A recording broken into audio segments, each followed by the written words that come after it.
तो hello everyone, स्वागत है आपका एक और नए वीडियो में। तो आज का जो हमारा वीडियो रहेगा, ये जो सबसे ज़्यादा कमेंट आए थे, एक बच्चे ने स्पेशल कमेंट की एक लिस्ट बना के भेज रखी है। उन पे सभी कमेंट पे एक एक मतलब पर्टिकुलर मेरे को वीडियो बनाना पड़ेगा। तो ये उसी में से एक कमेंट का हिस्सा है, जो और भी काफ़ी बच्चों का सवाल था, ठीक है। और बाकी जो भी कमेंट थे वो सारे डाउट मैं इस वीडियो में क्लियर करने की कोशिश करूँगा, ठीक है। कुछ रह जाता है तो मैं फिर दूसरा कोई और वीडियो लाऊंगा, उसमें आपकी सारी चीज़ें क्लियर कर दी जाएगी, ठीक है। तो इस वीडियो में जो हमारी बात होगी वो होगी Punjab and Haryana high court में जो सैलरी है वो कितनी रहेगी, ठीक है। जो आपका सैलरी है उस पर हम डिस्कशन करेंगे आज, ठीक है। और प्रमोशन कैसे होता है और कैसे जल्दी हो सकता है, ये चीज़ों पे बात करेंगे। दूसरा ड्यूटी, और मतलब ड्यूटी कहाँ पे आती है या मतलब काम कितना होता है, उस पर बात करेंगे, ठीक है। 3 चीज़ें ये हमारी होगी। चौथी चीज़ ये है कि हम एक जगह से दूसरी जगह ट्रांसफ़र ले सकते हैं या नहीं ले सकते, और ले सकते हैं तो कैसे ले सकते हैं, ठीक है। उसके बाद प्रमोशन के जो भी तरीके हैं वो आपको मैं बताऊंगा, ठीक है। और जो सैलरी है वो आपकी कितनी रहेगी, वो चीज़ें हम इसमें डिस्कशन करेंगे, ठीक है। तो चलिए शुरू करते हैं। सबसे पहले रहता है हमारा सैलरी का, ठीक है। इसमें मैं हरियाणा की डिस्कस करूँगा, ठीक है। और बाकी जो हमारी है वो हम अगले वीडियो में किसी में पंजाब की अगर मेरे को सैलरी स्लिप मिलेगी तो हम उस पर बात करेंगे, ठीक है। एक बार के लिए तो मैं हरियाणा की वो करूँगा, ठीक है। तो जो हमारी हरियाणा की सैलरी है वो आप ये देख सकते हैं, ये है। थोड़ा सा क्लियरिटी में अगर आपको दिक्कत आ रही है कोई भी, तो थोड़ा सा कोशिश करना, ठीक है। मैं यहाँ से साइड में लिख भी दूँगा ये चीज़ें, ठीक है, ताकि आपको समझ आ जाए।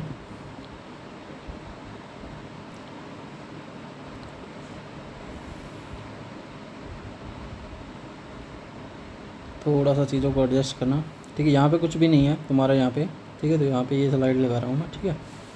तो सबसे पहले तुम्हारा बेसिक पे ये है 28,700, ठीक है। ये तुम्हारी सैलरी स्लिप है 2025-26 की। अगर हाँ, ये सही रहेगा। ये सैलरी स्लिप है तुम्हारी 2022-23 की, ठीक है। 2022-23 में जो मतलब जब रेगुलर ज्वाइन हुए थे, ठीक है, जो 21 वाले बैच था, जब वो ज्वाइन किया था उन्होंने, तब उनकी कितनी सैलरी थी, ठीक है। ये एक्चुअल सैलरी स्लिप है, इसमें कोई भी मतलब छेड़छाड़ नहीं है। जो यहाँ से मैंने रेड कर रखा है ये सिर्फ वो है कि किसी की प्राइवेसी, मतलब इसमें हम वो नहीं कर सकते, किसी का नाम या उसका वाउचर नंबर वगैरह हम इसमें शो नहीं कर सकते, ठीक है। ये आप देख सकते हैं यहाँ पे डेट लिखी हुई है, संडे अप्रैल 12 की है। ये मैंने जब ली थी उनसे, तो ये उस टाइम की है, ठीक है। दोनों सैलरी स्लिप सेम डेट की है, लेकिन टाइम पीरियड एक का 2022-23 का, एक का जो अभी फ़िलहाल का था वो था, ठीक है। तो जो हमारे बेसिक पे है ना, ये अगर आपको दिखाई नहीं दे रहा है तो मैं यहाँ पे लिख दे रहा हूँ, ये आपका 25,500 है, ठीक है, बेसिक पे, ठीक है। इसके बाद आपका जो डीए है वो आपका 86 ये था 8,670, ठीक है। उसके मेडिकल अलाउंस के आपके 1,000 है, ठीक है। तो जो आपका ये ग्रोस पे है टोटल वो ये था, ठीक है, 35,170, ठीक है। जो नेट आपकी पे है वो आपकी यही है 35,140, ठीक है।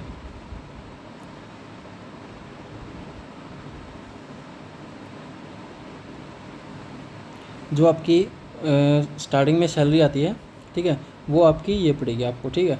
इसमें बाकी कोई भी मतलब वो नहीं है, ठीक है, फ्लाइंग वगैरह के मतलब या सफाई मतलब कुछ किसी भी चीज़ के, और मतलब इसमें वो सैलरी में इंक्लूड नहीं है किसी भी तरह की कोई भी अमाउंट।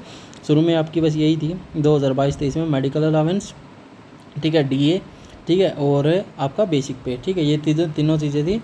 इसमें आपकी सैलरी थी 35,140 रुपये, ठीक है। जब आप ज्वाइन करते हो तो आपको ये 35,140 170 इतने कुछ मतलब लगा के चलो आप 34 to 35,000 आपके मतलब आपको मिलते हैं स्टार्टिंग में, ठीक है। ये हमारा हो गया 2022-23 का, मतलब जब हम ज्वाइन करते हैं उस टाइम थे ये। अगर 8th पे कमीशन लगता है तो उसके बाद सैलरी में इंक्रीमेंट आएगा, वो जब लगेगा तब की बात है। अभी तक यही चल रहा है, तो हम इसी पे चीज़ पे बात करेंगे। बाकी इसमें सारा दिया है आपके पास, कोई लोन वगैरह है या किसी भी चीज़ का, ठीक है। कोई भी मतलब आपके लोन करवाते हो आप सैलरी पे या कुछ भी चीज़ें होती है वो सारे आपके सैलरी स्लिप में शो करते हैं। इनका कोई भी लोन वगैरह कुछ किसी भी चीज़ में कोई भी वो नहीं था, तो ये आपका मतलब क्लियर है, ठीक है। अगली है हमारी ये 2025-26 की, ठीक है। 2025-26 में प्रमोशन वगैरह के बाद जो आपका DA था ये 16,646 हो गया था, ठीक है। ठीक है, जो हमारा पीछे जो था वो ये 8,670 था, ठीक है। मतलब ये डबल हो गया इतने टाइम के बाद, ठीक है। इसमें मेडिकल अलाउंस आपका 1000 था, ठीक है। और HRA आपका 2296 रुपये ये आपका HRA था, ठीक है। ठीक है, मतलब जो तुम स्टार्टिंग में करते हो ना, तो स्टार्टिंग में जो पिछली सैलरी स्लिप मैंने दिखाई है वो अमाउंट आनी स्टार्ट होती है, और बाद में ये HRA वगैरह ये मतलब धीरे धीरे मंथली जब आप मतलब ज्वाइन करे हुए वो होता है तो उसके बाद ऐड होने स्टार्ट होते हैं ये, ठीक है। तो शुरू में आपकी सैलरी वो 35,000 वाले वही रहेगी, ठीक है। इसके बाद जो इसमें दे रखा है जो आपका बेसिक पे है इसमें 28,700 है, जो आपका उसमें था 2022-23 में वो 25,500 था। तो आपका जो इंक्रीमेंट है आप देख सकते हैं 25 से सीधा 28 गया, 3,000 का इंक्रीमेंट उस पे था, ठीक है। अगला जो आपका DA था इसमें भी इंक्रीमेंट है, ठीक है, डबल का है इसमें, ठीक है। और HRA जो आपका है वो 2296 रुपये है, ठीक है। मेरे को इस चीज़ पे ना पूरा नॉलेज नहीं है, मैं आपको सिर्फ सैलरी स्लिप शो कर रहा हूँ। इससे आप अगर आपको पता है कुछ मेरे से ज़्यादा पता है तो आप उससे कैलकुलेट वगैरह कर लेना, ठीक है।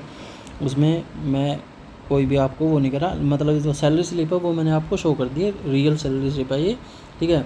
और जो ये क्या कहते हैं जो ये स्टेनो है वो अभी स्टेनो ग्रेड 3 ही है, ठीक है, उसकी प्रमोशन नहीं हुई है ग्रेड 2 पे।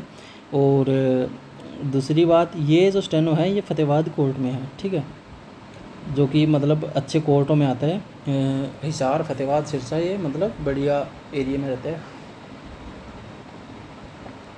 ठीक है। तो जो इनकी सैलरी स्लिप है मैंने आपको शो कर दी है, ठीक है। और प्रमोशन वगैरह इनका अभी तक हुआ नहीं है, 2022 में लगे थे ये, 21-22 वाले बैच के हैं, ठीक है। तो ये चीज़ें हैं, ठीक है। अगली बात मैं आपको बता दूं कि प्रमोशन जो होता है ना मोस्टली कोर्ट पे डिपेंड करता है आपका प्रमोशन हमेशा, ठीक है, कि आपकी कोर्ट कौन सी है, ठीक है। अगर आप गुड़गांव कोर्ट में जाते हो आज से 6 महीने पहले या साल पहले ही बच्चों का प्रमोशन हो गया गुड़गांव कोर्ट में, ठीक है, जो कि सेम बैच में गए थे, ठीक है, उनका हो गया। और कुछ कोर्टें ऐसी होती हैं जो थोड़ा सा मतलब आउटसाइड में है, मतलब जो एरिया ज़्यादा बच्चे जहाँ जहाँ ज्वाइन नहीं करना चाहते, ठीक है, जैसे नूमेबाद कैडर हो गया, ठीक है, ये आपका फरीदाबाद पलवल और नारनौल वगैरह ये हो गए। तो यहाँ पे आपकी प्रमोशन होने के चांसेस थोड़े ज़्यादा जल्दी है। एरिया वाइज देखें तो आप हिसार फतेहाबाद सिरसा ये हमारे अच्छे में आते हैं, भिवानी, ठीक है। यहाँ में थोड़ा मतलब ये हर चीज़ का फ़र्क पड़ता है, बाहर के बच्चों के लिए लैंग्वेज का भी और चीज़ों का भी, ठीक है। तो उसके अकॉर्डिंग हिसार फतेहाबाद सिरसा यहाँ पे ज्वाइन करना ज़्यादा प्रेफर करते हैं बच्चे, ठीक है। तो इसमें मैंने सैलरी आपको बता दी है, जो आपकी मतलब अभी जो आ रही है ये 44,000 मतलब 44,000 कुछ आ रही है, ठीक है। ये होता है टोटल आपका ये 48 है, इसमें कुछ कट के आपको ये फिर मतलब वो मिलता है 44,000 कुछ अमाउंट आती है, ठीक है। और प्रमोशन का मैंने बता दिया आपको कि कोर्ट के अकॉर्डिंग होता है, कोर्ट के अकॉर्डिंग आपकी प्रमोशन होती है, ठीक है। या आपका जो सीनियर है वो कुछ मतलब किसी कारण से कहीं और ज्वाइन करता है या वो छोड़ के जाता है तो उसके अकॉर्डिंग भी आपकी प्रमोशन होती है। टाइम तो आपका होना कंप्लीट बहुत ज़्यादा ज़रूरी है, ठीक है। सबसे बड़ी बात प्रमोशन का एक तरीका ये भी है, किसी को नहीं पता ये, ठीक है, मैं आपको बता रहा हूँ, मोस्टली जो बच्चे लग रहे हैं इनमें किसी को नहीं पता होगा। सबसे पहले ये है कि अगर आपने कहीं किसी कोर्ट में एडहॉक पे काम किया है, आपको 3-4 साल हो गए, ठीक है, या 5 साल हो गए आपको काम करते हुए, ठीक है, फिर आप सेम कोर्ट में स्टेनो लग के जाते हैं, ठीक है, स्टेनो ग्रेड 3 लग के जाते हैं आप, ठीक है, सेम कोर्ट में, मतलब आपने प्रेफरेंस भरी और आपकी उसी में ड्यूटी आ गई। तो यहाँ पे क्या होगा, जो आपका एडहॉक का एक्सपीरियंस होगा ना ये कैलकुलेट करके आपको प्रमोशन ज़्यादा जल्दी मिल सकती है, ठीक है। ये चीज़ किसी बच्चे को नहीं पता होगी, ठीक है, मैं बता रहा हूँ आपको। एक चीज़ तो ये है प्रमोशन के लिए, ठीक है। दूसरी बात आती है आपकी ट्रांसफ़र पे, ठीक है, ट्रांसफ़र कैसे होगी, ठीक है। ट्रांसफ़र का सीधा सा रूल है कि या तो फिर एक, अगर आप जैसे हिसार हो, ठीक है, हिसार से आपको जाना है सिरसा कोर्ट में, ठीक है, तो आपकी ट्रांसफ़र का एक ये नियम है कि सिरसा कोर्ट वाला जो स्टेनो है वो हिसार आना चाहता है और हिसार से आप सिरसा जाना चाहते हो, तो इसमें पॉसिबिलिटी बन जाती है आपकी ट्रांसफ़र होने की, ठीक है। अगला नियम ये है कि आपके पास अप्रोच हो अच्छी, ठीक है, उससे भी आपकी ट्रांसफ़र हो सकती है, ठीक है। ये थोड़ा मैं बता रहा हूँ, वैसे होता नहीं है लेकिन ऐसे चल जाता है, ठीक है। मतलब आप किसी से बात करोगे किसी दूसरे स्टेनो से और वो आपकी जगह आ रहा है तो वो आपकी एक अप्रोच के टाइप हो जाती है, ठीक है। आप अप्रोच लगा सकते हो उससे कि वो चेंज कर ले, ठीक है। वो जो मतलब सेम अपने डिस्ट्रिक्ट में आना चाहता हो, आप वहाँ जाना चाहते हो, तो ऐसे आपकी चेंज हो सकती है। सिफारिश का मतलब ये है आपका एक अप्रोच वाला, ठीक है। इससे आप अपनी मतलब ट्रांसफ़र करवा सकते हो, ठीक है। अगला चीज़ है वर्कलोड, सबसे घातक चीज़ है ये, ठीक है। वर्कलोड है यहाँ पे इस लेवल का, ठीक है, और एसएससी में होता है आपका इस लेवल का, ठीक है। और जो आपका ये हरियाणा में सीईटी स्टेनो लगते हो उसमें आपको वर्कलोड होता है इस लेवल का, ठीक है। तो आप खुद अब सोच लेना कि वर्कलोड कितना होता है। 9 से 5 की आपकी ड्यूटी रहती है, ठीक है। अगर आपका जज किसी कारण से छुट्टी पे है तो आपको दूसरी कोर्ट में भेज दिया जाएगा, ठीक है। जहाँ का स्टेनो छुट्टी पे होगा या कुछ ऐसी काम ज़्यादा होगा किसी दूसरे कोर्ट में तो आपको वहाँ पे भेज दिया जाएगा, ठीक है। सब डिवीज़न में काम कम रहता है, ठीक है। जो मेन डिस्ट्रिक्ट कोर्ट होती है उसमें काम ज़्यादा रहता है, ठीक है। ये चीज़ देख लेना, ठीक है। तो आज के लिए इतना ही, लंबा हो जाएगा यार थोड़ा वीडियो, ठीक है। तो ये चीज़ें मैंने आपको बता दी है, सैलरी स्लिप मैंने आपको शो कर दी है, ठीक है। ये 28,700 है। अगर आप किसी को मतलब ये जो आंकड़े हैं वो दिखाई नहीं दे रहे तो बेसिक पे इसमें 28,700 है। डीए इसमें आपका 16,646 है। एचआरए 2296 है और मेडिकल अलावेंस आपका 1000 है, वो सेम ही है इसमें 22-23 का अभी तक तो सेम रहा है, ठीक है। तो आज के वीडियो में इतना ही। अगर नए हो तो चैनल को सब्सक्राइब कर लेना यार, और वीडियो अच्छा लगे तो लाइक कर देना और कमेंट कर देना अपने जो भी डाउट हो, ठीक है। आज के वीडियो में इतना ही, मिलते हैं नेक्स्ट वीडियो में। Thank you.